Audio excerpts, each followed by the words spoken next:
If right? anything, I would say Woj and a lot of those guys have been carrying the water for LeBron and getting his side of the story out before any of this stuff. Like they're the ones that were trying to throw out there that, by the way, LeBron, wanted to be left out of the JJ Redick hiring. He had no input or no say in that. He's a fan of JJ Redick, but he wanted to leave it up to the organization. Like they've been, if anything, they've been trying to make it look way better than it actually has gone this offseason, which I would argue it's probably been a great offseason for LeBron James and the family. I mean, everybody got paid, everybody got drafted, they're good.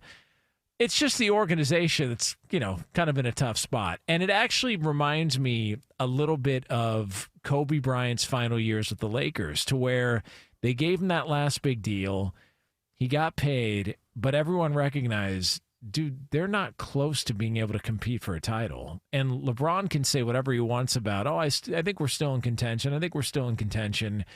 You got worse this offseason, while other teams around the league got better. That's for certain. They did not get better. And it just goes back to the original point of, if you had a thought process of, we heard yesterday that it was reported that Hurley turned down a difference of like $20 million. Yeah. 6 years, $50 million is what he took at UConn. Turned down 6 for 70. Can you imagine what that man had to hear on his job conversation? I'll say interview. We could say interview, I guess.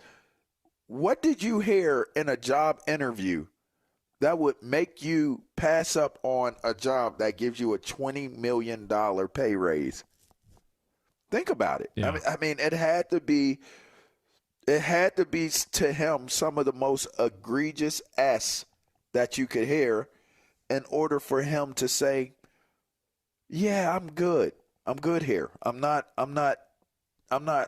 in need of $20 million. Does not make me feel comfortable or confident in where I can go and what I can be as a coach, and where I will end up being, and where I will end up, what I'll end up doing if I take this job, even if I receive the $20 million.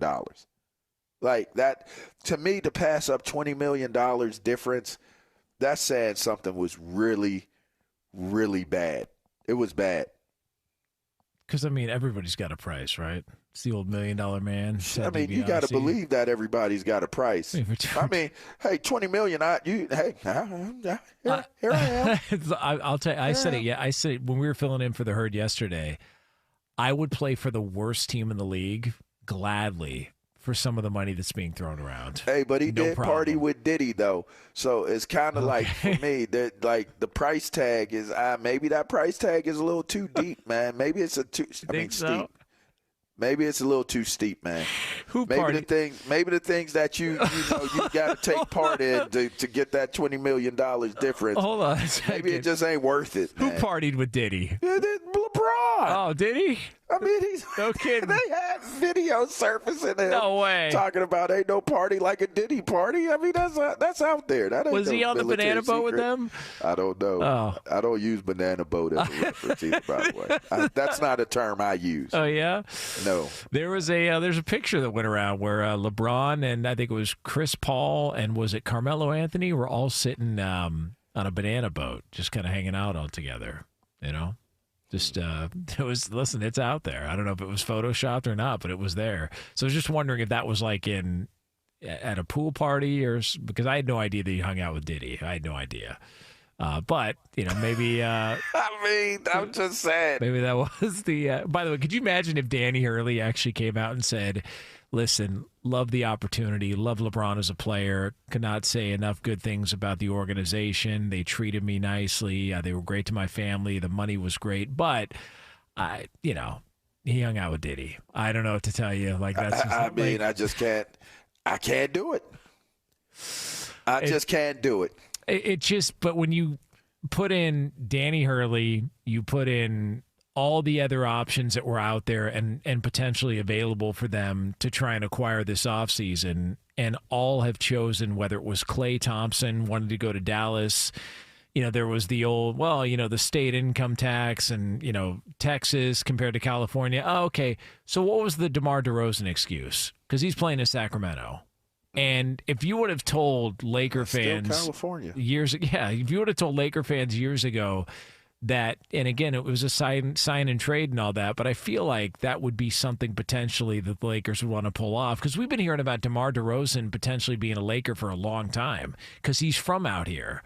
And I think he was on stage with Kendrick Lamar, and so people thought, well, does that mean he's coming back home? And are they trying to work behind the scenes? And he ends up in Sacramento on a 3-year deal and not with LeBron and the Lakers. I look at it and I go, it feels like a lot of teams around the NBA got better. It feels like Minnesota took a big step last year. Denver is going to be back, and they're going to bounce back. And neither one of those teams were in the finals. Dallas was. They got better, but not the Lakers. Here's a trivia question for you.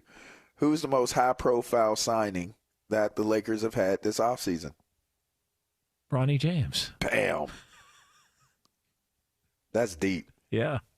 I mean, when you put it in that manner, in that frame. I mean, if we're going to be honest. Bronny James is the highest profile signing that the Lakers had this year. Look, they did this at the end of Kobe's run. They were playing for headlines, not for titles. And if we're going to be honest about it, what is the most talked about acquisition this entire NBA offseason? Bronny James. 100%. So the 55th pick right. has been the most talked about draft pick, period. Not even close. And look, we discussed earlier Jerry Jones and the greatness of Jerry Jones. The Cowboys are always a talking point, even when they're mediocre. That's the brilliance of it. I'm telling you, you got to give LeBron James you have to. some credit, because he's brilliant. You have to, yes, you have to. I mean, even if it means his kids, they gonna be in the headlines now. I mean, it's amazing marketing. Yeah, it's amazing. It's brilliant. Yeah, I mean, it really is. I don't. It's just it. Yeah. And I'm not even saying that to be a wise ass. It legitimately is the biggest storyline this NBA offseason, and it's LeBron James who's kind of behind the scenes orchestrating everything. I mean, think about right now where we're at in this dead spot of time and space and sports outside of baseball. Think about what's on your mind about sports right now. Oh, when is Bronny going to play again? Right. And what is that going? What are the results going to be? What is that going to look like? That's what's going on right now. If you look at social media, the discussions of this man just did an entire diatribe on how his son doesn't care about what people say or think of him. What amazing athlete, GOAT athlete, heck, pro player has to say that, has to do interviews about their son saying that? Think about the amount of stuff they're hearing for him to address the media that way, to him to address that type of question that way. Think about what they're saying about him and his son. That is, to me, you got to be a different type of special to be able to shoulder what it is that they're shouldering right now. And if I'm LeBron James, I can say I'm the GOAT. When you're the GOAT, you can tell people to kiss your ass. But what about your son? What does Bronny say?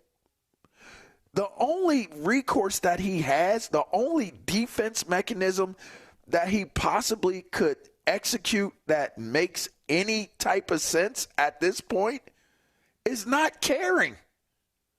LeBron offered up the only antidote that makes sense to a young man that has nothing else to stand on. You can't stand on the fact that your dad is one of the greatest basketball players of all time. Can't do it.